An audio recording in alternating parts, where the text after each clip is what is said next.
and welcome to Members on the Mic with the Troy Chamber of Commerce, where we connect with Troy Chamber business members as they give us a glimpse into their company and share a little bit of their lessons they've learned along the way. Hi, everyone. I'm Tara Thompson-Cusack, President and CEO of the Troy Chamber of Commerce, and I'm joined today by the amazing co-host and Vice President of the Chamber, Sheila Denstead. Hello. That was a very fun hello.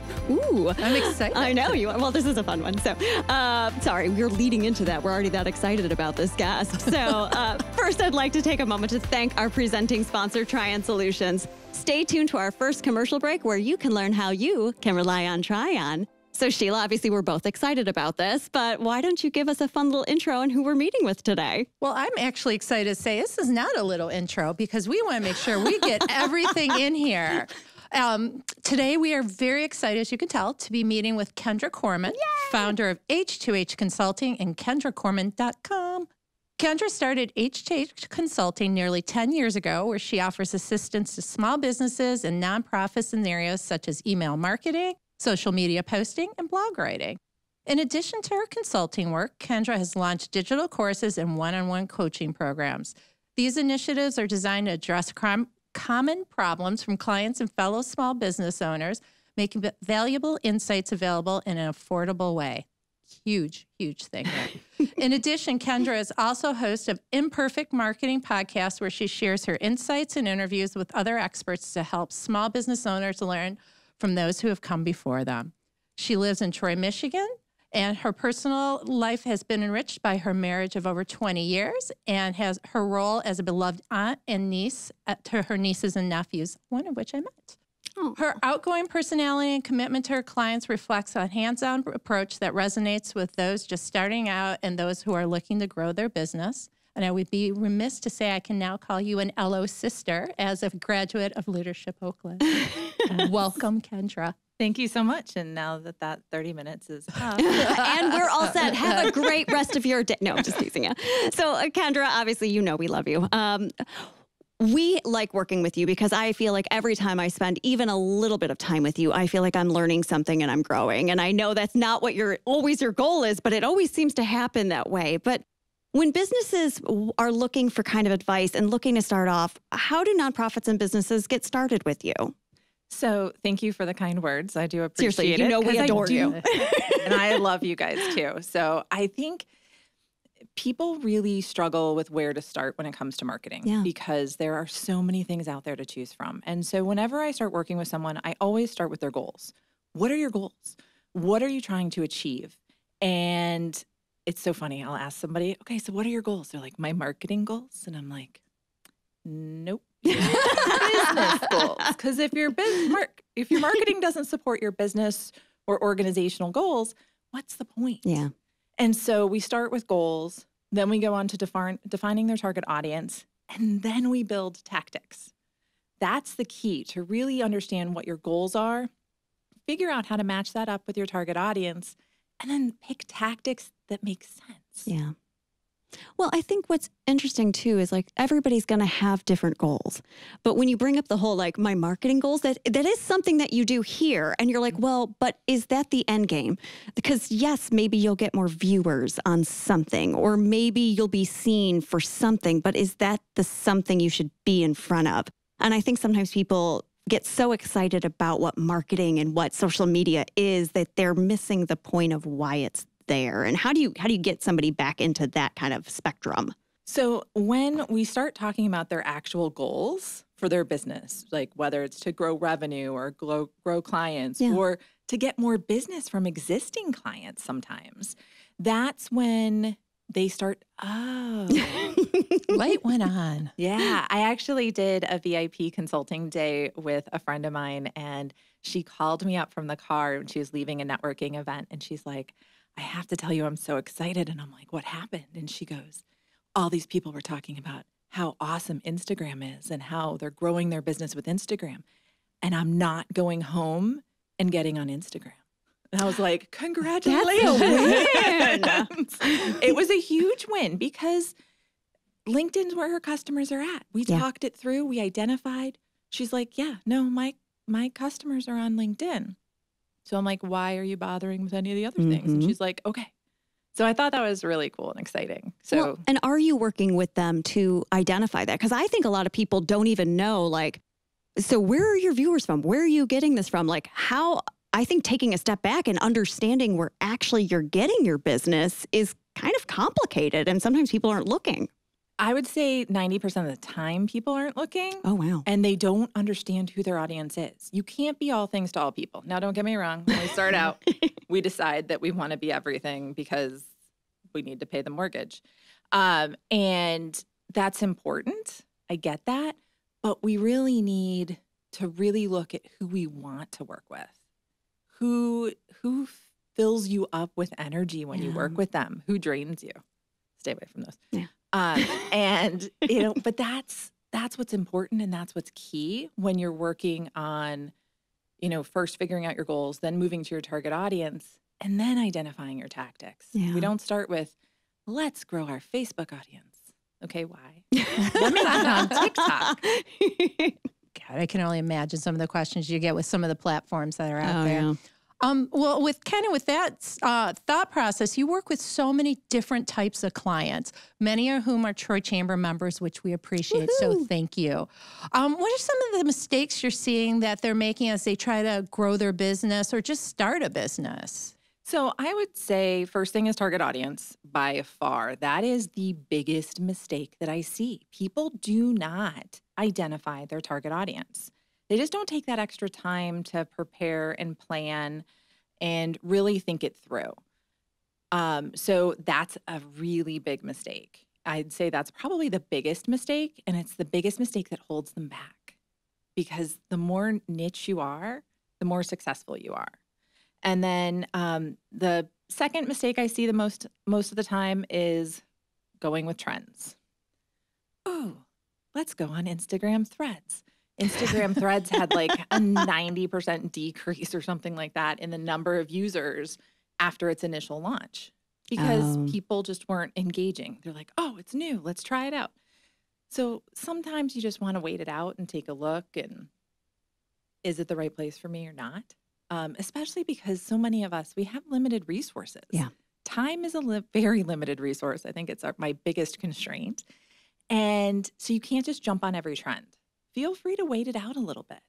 You know where you need to be there and do that well first. And then I would say number 3 is doing too much to the point where they can't be consistent and can't keep up. I think those are the 3 biggest mistakes that I see all the time. So for like a newer business, identifying your target market, you kind of hit out when we've started. Everybody's like, I know my target market. It's going to be this. And I can tell you right now, okay, you haven't been open yet. But yay, I'm glad you need to start somewhere. What's the time frame you say someone could say, is it like 3 months to sit down, take a look at who's been coming in or who's been purchasing? Is it 6 months? When do you think they could comfortably say, I know my target market? Yeah. So I would say you can understand your target market and who you want to work with from the get-go. You're going to learn some things and evolve as you go. But I would say I usually try to plan in 12-week increments because you need those 12 weeks, those 3 months to really understand if things are working and if you're getting the right people. Because sometimes the stuff that you do isn't bringing in the people that you want it to bring in. Yeah. Okay. No, and you were talking about trends, and yes, some come and go, and some should go. What are you seeing right now that's a trend that our members should be taking advantage of or looking into? So number 1 is podcasting. Podcasting is growing huge. We've never done that before. No, I'm just kidding. Okay, sorry, sarcasm. Okay. Yeah, but it's true. Like being here, AI doesn't replace this. So having this long form content, being able to put it out as video, put it out as audio, break it into blogs, then break it into social posts, break it into Instagram or Facebook stories, being able to take one piece of long form content and then leverage it into like 10, 12, 15 different things is huge. And I find that podcasting is probably one of the biggest things driving people to my business. Not that they found me on my podcast, but that they built a relationship with me through my podcast because they hear my voice all the time. And that relationship, like I always laugh because my husband's always like, I know them. And I'm like, no, you don't. You just saw them. You just saw them on my Facebook page. And he's like, oh, yeah, well, I know them through Facebook. And I was like, okay. But podcasting works the same way in terms of people can build that know, like, and trust factor with you. And they feel like they know you because they've heard you talk week after week after week. Yeah. Pretty cool. I will say I would like to give a shout out to Startup Nation, obviously, for hosting our podcast here today. It is funny when people say, oh, I think I know you, but really it's just through social media or something else. But when you actually do get to share your voice and have these conversations, it really does mean a lot. Like, I feel like you get more nuggets of who people are in those moments. You do. And that's one of the reasons that podcasting is growing. I had a guest recently on my podcast, and he's a podcasting agency in the UK. And he was saying that he was reading some stats that there's over 6 million podcasts. And he's like, there's not. He goes, 6 million podcasts have been started. He goes, but there's less podcasters right now than there were in 2020. And when you think about it, where else can you find something that has a growing listener base, but yet isn't oversaturated with content yet? Yeah. It's pretty cool. Well, now I'm excited. Well, now I think this is a good moment to take a little break and hear a word from our presenting sponsor, Trion Solutions. Stay tuned, guys. My name is Jenny Brown. I am the CEO of Dutton Farm. We are a nonprofit in the behavioral health system. It is so critical to partner with Trion so that we are not making any HR missteps and able to fully comply with all regulations while also being able to provide benefits and workman's comp and really support our employees in the way that they need. And that's why we rely on Trion. You can always rely on Trion. Welcome back to Members on the Mic with the Troy Chamber of Commerce. We are here with Kendra Corman with H2H Consulting. You know, we're hearing AI. That is the buzzword of everything in the universe, is what I'm hearing lately. Some people love it. Some people hate it. But I think the reality is it's here to stay, isn't it? So what do you think are some good ways people can use AI? Or, I mean, what are your thoughts around it, I would say? So I joined a webinar recently, and I have never heard AI as a tool explained in a better way since then or before then. It is an intern with unlimited hours.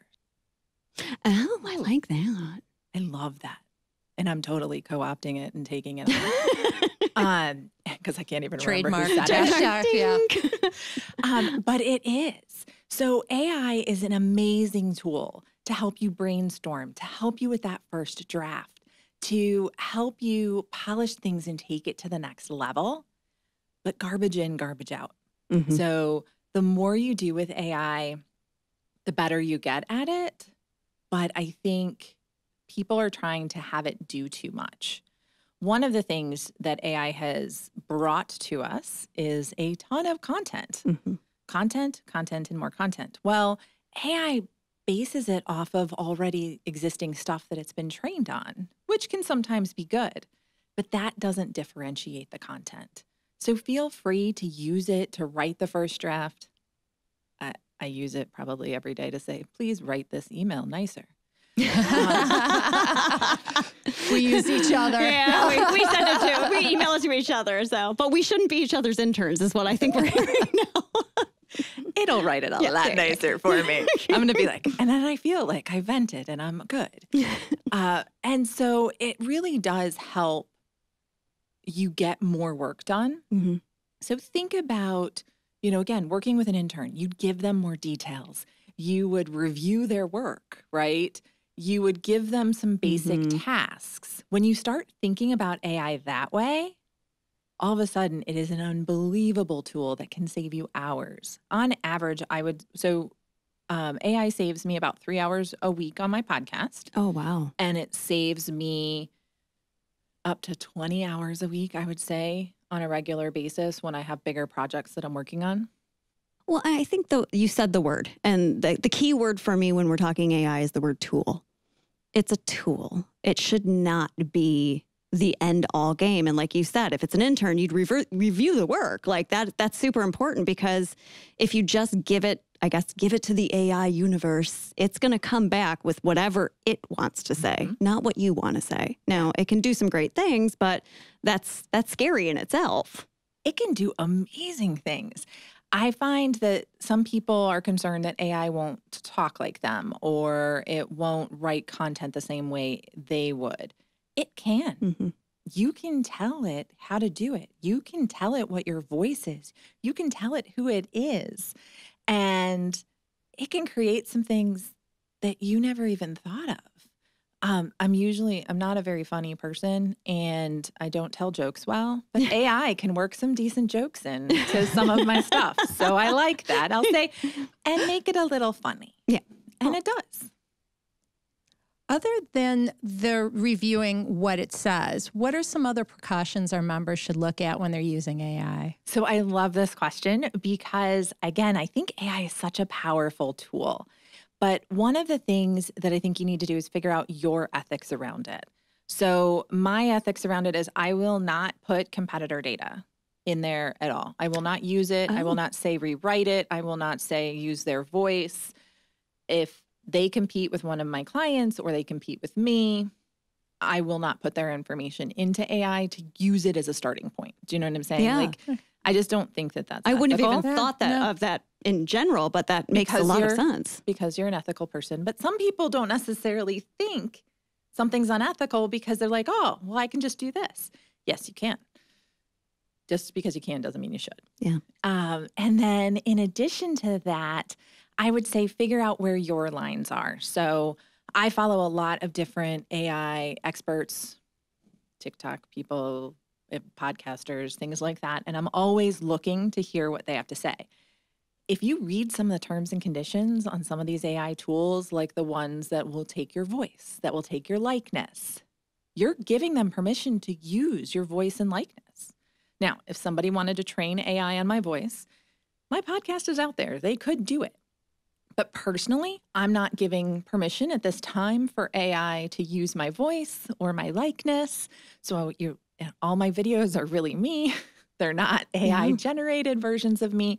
But there's some serious lines that you have to look at when you're doing it. I also have a rule that I don't put anything into AI that isn't already out in the universe, unless it's like, an upcoming podcast that's going to be out in 2 weeks. Well, okay. But if it's not going to be released really soon, or it's not out there already, it does not go in. I don't trust. Yes, you can turn off tracking in ChatGPT+. Interesting. But I don't know how much I trust that. Once it's typed in there, it's out there. Back to the bum, bum, bum. I like the AI conversations because it is kind of the unknown world that we're dealing with. And I know this is a really creepy thing that I'm not good. I'm very peppy. I'm aware that I'm a peppy human. I'm not good in awkward situations of like writing people's cards. I know that sounds like a silly one, but like I will go to condolences cards and I'll go to AI for that reason and be like, write something sweet for something like this, because I'm not good at it. I feel awkward, and sometimes it helps me as a tool in those aspects. But you don't think about some of the ramifications of, hey, I'm going to talk into this. It's going to use my voice and replicate that. Now, I don't think anyone would want to replicate that, but it would still be something that you're giving out to the universe, and it can be used in very scary ways. Yes, it can. And so I think protecting who you are is really important. And so use the tools responsibly, figure out where your ethics are around it. And again, just set up guidelines for yourself before you go using it. Because again, if you don't think it through and you don't think about some of those things, you may accidentally do them. Yeah. And then you'll be like, oh, I probably shouldn't have done that before. Because, I mean, we all make mistakes because we're all moving 90 miles we're all an human. hour. We're not AI. Yeah, correct. And AI hallucinates more, I think, than humans. But Well, I think that's all we have for today. But are there any other nuggets you'd like to share about you, about your company, how you can help people as well? Yeah. So if you're interested in starting a podcast, there are tons of places like Startup Nation to do that will help you. get over the tech fears and things like that. But if you're thinking about starting a podcast, go ahead, check out. I've got a podcast quiz that says, should you start a podcast or not? And it'll give you some free tips and insights as to what you should do next. You can find that at kendracorman.com/podcast quiz. Perfect. Well, thank you so much for joining us. That is all we have here today on Members on the Mic with the Troy Chamber of Commerce. Special thanks, obviously, to Kendra. We adore having you. I'm sure we'll probably actually have you back again because you're just one of those people we would always want back.